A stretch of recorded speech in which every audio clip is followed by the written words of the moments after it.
한 주간의 삶을 또 시작하는, 세상에서의 삶을 시작하는 월요일 새벽입니다. 오늘 2023년 8월 7일 월요일인데 함께 나눌 하나님 말씀은 예레미야 16장 1절부터 13절까지 말씀입니다. 우리 함께 읽도록 하겠습니다.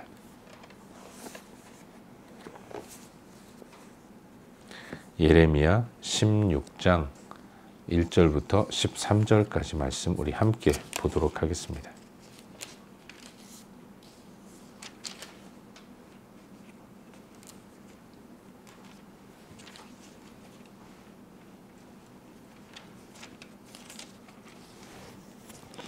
함께 읽겠습니다. 여호와의 말씀이 또 내게 임하여 이르시되 너는 이 땅에서 아내를 맞이하지 말며 자녀를 두지 말지니라. 이곳에서 낳은 자녀와 이 땅에서 그들을 해산한 어머니와 그들을 낳은 아버지에 대하여 여호와께서 이와 같이 말씀하시오니 그들은 독한 병으로 죽어도 아무도 슬퍼하지 않을 것이며 묻어주지 않아 지면의 분토와 같을 것이며 칼과 기근에 망하고 그 시체는 공중의 새와 땅의 짐승의 밥이 되리라. 여호와께서 이와 같이 말씀하시되 조상집에 들어가지 말라.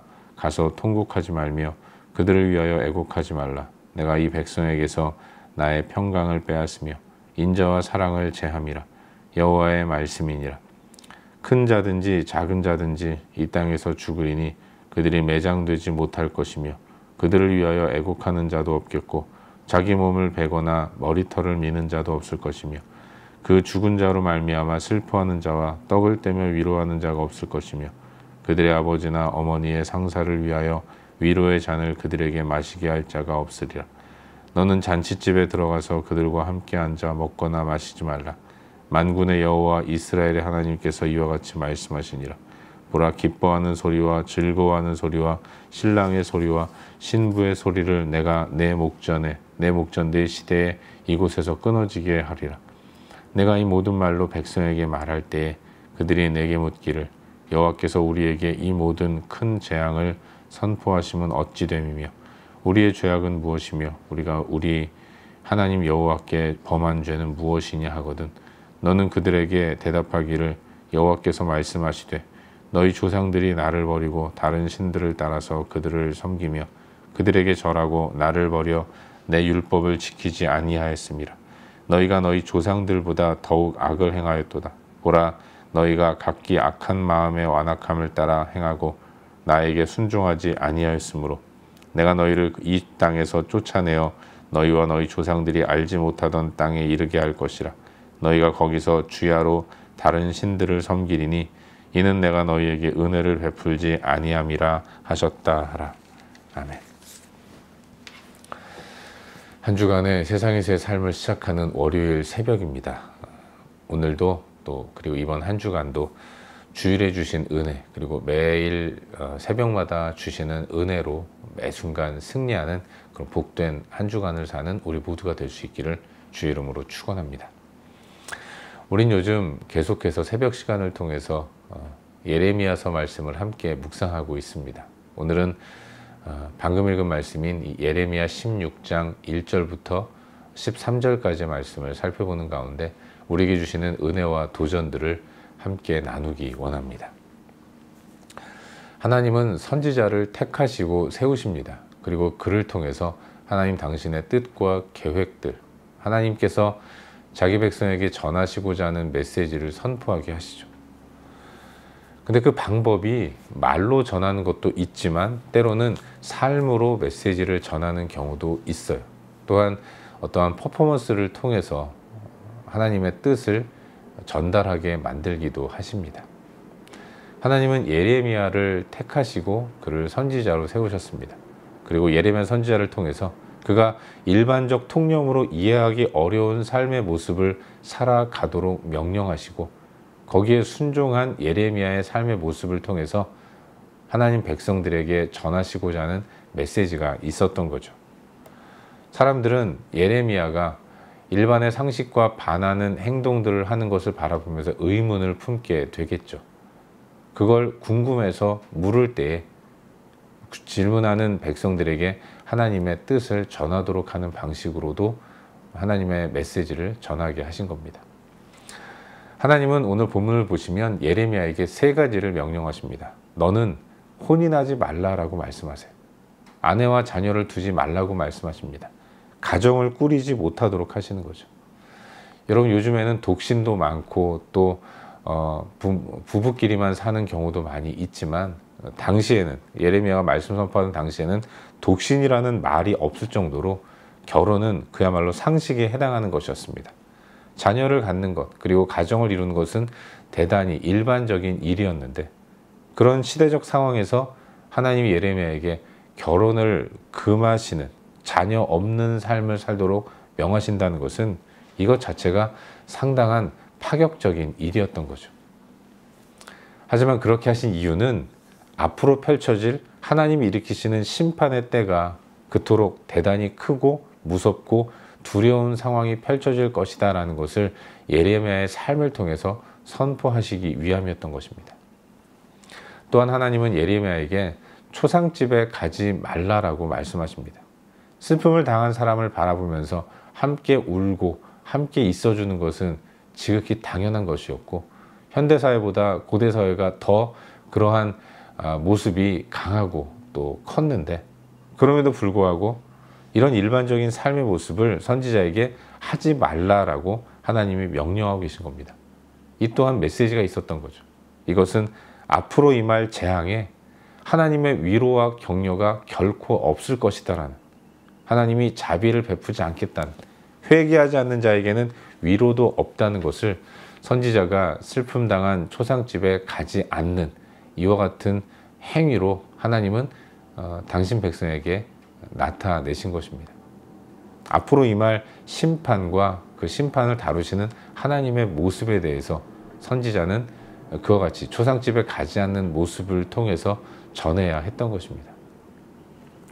마지막으로 하나님은 선지자에게 잔치집에도 가지 말라라고 말씀하십니다. 좋은 자리에 나아가 즐거움을 함께 하는 것, 이것이 사람이 살아가는 도리이고 지극히 자연스러운 일인데, 이 일 또한 삼가라고 하나님은 명령하고 계세요. 이것 또한 하나님의 뜻이 있죠.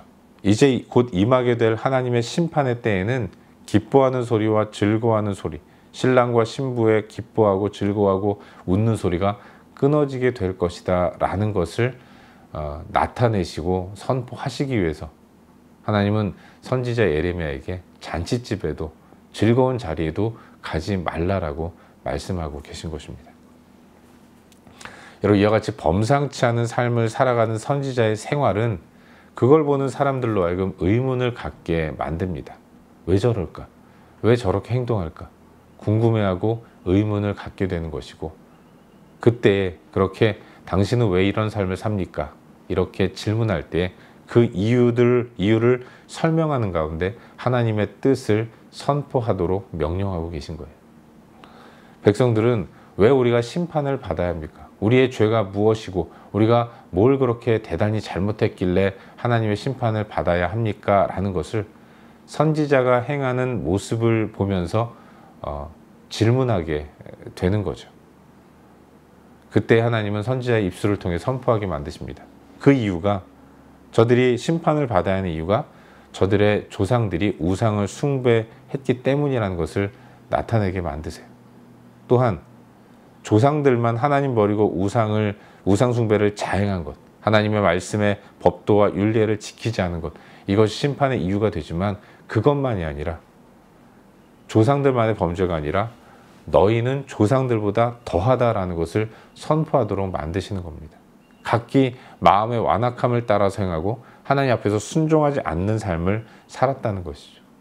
결국 그들의 범죄로 인해서 하나님이 약속의 땅 가나안에서 쫓아내시겠다라는 것을 선지자의 입술을 통해서 궁극적으로 선포하게 만드시는 것입니다. 하나님의 은혜를 잃어버린 사람들의 삶은 다른 신들을 섬기는 허탄한 삶을 사는 것으로 나타나게 될 것이다. 은혜가 없기 때문에 우상 숭배를 계속해서 자행하는 허탄한 길로 나아갈 수밖에 없다는 것을 하나님은 선지자를 통해서 선포하고 계신 거예요. 이것이 오늘 우리가 함께 묵상하고 있는 본문의 전반적인 내용입니다. 그리고 오늘 이 말씀 가운데서 오늘은 한 가지만 함께 깊이 살펴보는 가운데 우리의 기도 제목으로 삼고 함께 기도하기를 원합니다. 여러분, 오늘 묵상하는 본문 가운데서 우리 다 같이 10절 말씀을 함께 읽도록 하겠습니다. 본문 10절입니다. 다 함께 읽도록 하겠습니다. 네가 이 모든 말로 백성에게 말할 때에 그들이 내게 묻기를 여호와께서 우리에게 이 모든 큰 재앙을 선포하심은 어찌 됨이며 우리의 죄악은 무엇이며 우리가 우리 하나님 여호와께 범한 죄는 무엇이냐 하거든. 아멘. 여러분, 함께 읽은 이 본문을 통해서 알 수 있는 것은 하나님은 예레미야에게 살아가기에 지극히 부담스럽고 또 힘든 그런 삶을 명령하셨다는 것입니다. 범상치 않은 삶을 살도록 명령하셨어요. 예레미야가 살아내야 할 삶의 모습은 이웃들과는 전혀 다른 삶의 모습이었던 거죠. 결혼을 하여 자녀를 낳고 가정을 이루는 삶이 자연스럽고, 초상집에 가고 잔치집에 가서 함께 울고 함께 웃어주는 것이 지극히 일반적인 모습이었는데, 모두가 다 당연하게 살아내는 삶의 모습을, 그런데 예레미야에게 살지 말라라고 말씀하고 계신 겁니다. 그러면 사람들은 자기들과 다른 삶을 살아가는 예레미야를 바라보면서 왜 그럴까? 왜 저런 삶을 살까라고 궁금해하겠죠. 그때의 이야기의 주라는 것입니다. 내 이런 삶은 내가 원하는 삶이 아니라 내 삶의 모습을 통해서 하나님이 너희들에게 전하고자 하는 메시지와 뜻이 있다. 이걸 선포하도록 만들기 위해서 하나님은 예레미야에게 상당히 부담되는, 살아내기에 쉽지 않은 그런 삶을 명령하신 것이죠. 사랑하는 여러분, 앞서도 말씀드렸지만 선지자는 하나님의 뜻을 전하는 사람입니다. 그런데 그 선포는 입술의 말로만 이루어지는 것이 아니었다는 거죠. 하나님은 삶으로도 하나님 당신의 뜻을 선포하게 만드시는 거예요.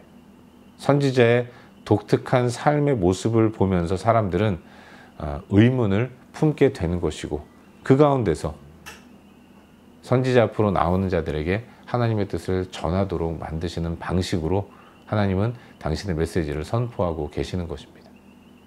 결국 그와 같은 삶이 이 시대의 성도의 삶의 모습이라는 것을 우리는 도전받게 되는 것입니다. 성도의 삶 또한 세상 가운데 하나님의 뜻을 나타내는 삶의 모습을 가지고 살아야 하기 때문에 우리 또한 그러기 위해서 하나님이 우리에게 세상과는 다른 독특한 삶의 모습을 명령하신다는 것을 우리는 잊지 말아야 하는 것입니다.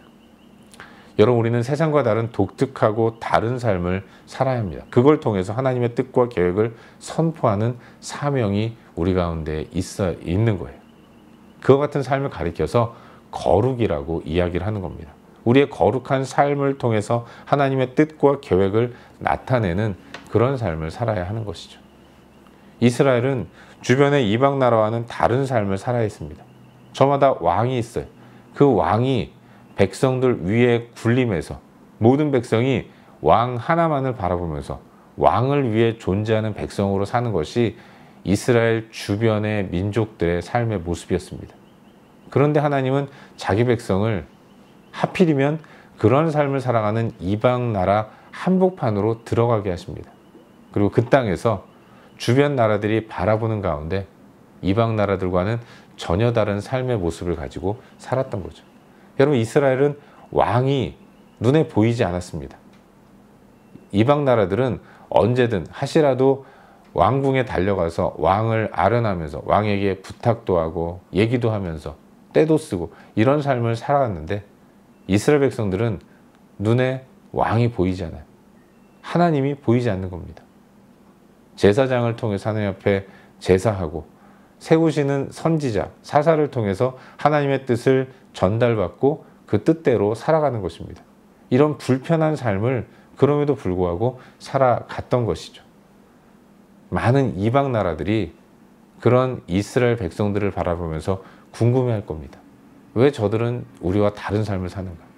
그런데 가만히 보니까 이스라엘 백성들은 자기들보다 더 행복하고 편안한 삶을 사는 거예요. 비록 이스라엘 백성들에게는 그들의 왕이 눈에 보이지는 않지만 완벽한 통치를 해주심으로 인해서 저들이 평안을 누리며 살아가는 겁니다. 그걸 바라보면서 과연 어떤 삶이 진정한 풍성함이고 행복한 삶인가를 의문을 품게 되죠. 그리고 나와서 저들 이스라엘에게 그럼 우리는 어떤 삶을 살아야 하느냐? 너희처럼 살아야 사는 것은 어떤 방식으로 살아가야 하는 것이냐? 질문할 때 이스라엘은 그들에게 선포하는 거죠. 우리는 하나님이 우리의 왕이고 우리는 모두가 다 하나님 백성으로서 우리 모두가 다 하나님을 왕으로 모시면서 진정한 사랑의 삶을 살고 있다. 이와 같은 이방이 궁금해하는 삶의 모습을 나타내 보이는 의무가 거룩한 백성 이스라엘에게 명령된 것입니다. 우리도 마찬가지예요. 영적 이스라엘 백성된 우리 또한 세상을 닮아가는 삶이 아니라 세상을 따라잡고 세상을 뛰어넘는 그런 삶이 아니라 세상과는 완전히 다른 개별적인 삶의 모습을 가지고 살아가야 하는 것입니다. 여러분, 하나님이 우리 가운데 계시지 않습니까? 하나님이 다스리시는 곳이 천국이에요. 천국은 이 땅에서의 삶과는 180도 완전히 다른 삶의 모습일 것입니다. 우리는 먼저 그 천국의 삶을 살아내고 있는 그런 하나님의 백성인 것입니다. 그런 우리가 세상이 좋아서 세상과 똑같은 삶의 방식으로 살아가려고 한다면 이 또한 아이러니인 것이죠. 완벽하고 풍성한 천국의 삶을 소망한다고 하면서 이 땅에서 세상과 동일한 삶을 살아가기를 소망하고 애쓴다면 이것만큼 아이러니한 삶의 모습이 또 어디 있겠습니까? 사랑하는 여러분, 오늘 우리 시대에 우리의 삶은 세상과는 다른 삶의 모습이어야 합니다. 왜냐하면 우리는 거룩하게 부름받은 무리, 성도이기 때문에 그런 거예요. 우리는 세상 가운데 의문을 던지는 삶을 살아야 합니다. 세상과 다른 독특한 삶을 살아갈 때 세상 사람들이 너는 왜 우리와 다른 삶을 사느냐라고 궁금해하고 의문을 던지는 삶을 던지도록 우리는 그런 삶을 살아야 할 줄로 믿어요. 바라기는 오늘 하루 우리들의 삶이 나의 주변에 의문을 갖도록 만드는 삶이 될 수 있기를 바랍니다. 하나님 백성으로서 세상과 다른 삶의 모습을 가지고 살아갈 수 있기를 바라요. 나의 모든 것들이 다 하나님의 메시지를 전하는 도구가 되는 그와 같은 삶을 사는 우리 모두가 될 수 있기를 주의 이름으로 축원합니다. 기도하겠습니다. 함께 기도할 때 오늘도 주신 말씀 붙들고 기도하기를 원하는데요. 하나님, 오늘 우리의 삶이 세상에 의문을 던지는 삶을 살게 하여 주시옵소서. 거룩한 삶을 살아가도록 도와주시옵소서. 이 시간 주신 말씀 붙들고 함께 기도하기를 원합니다. 또한 기도할 때에 우리의 중보가 필요한 여러 영역들을 위해 기도하기를 원합니다. 하나님, 이번 한 주간 환우들을 기억하시고 치유하시며 회복시켜 주시옵소서. 슬픔을 당한 가정이 있습니다. 김윤호 권사님 가정, 이제 장례 절차를 잘 마치고 또 여러 가지 해결할 문제들도 잘 풀어나가며 하나님의 인도를 따라 나아가는 가정 될 수 있도록 인도하시고 위로와 평안을 던집혀달라고 기도합시다.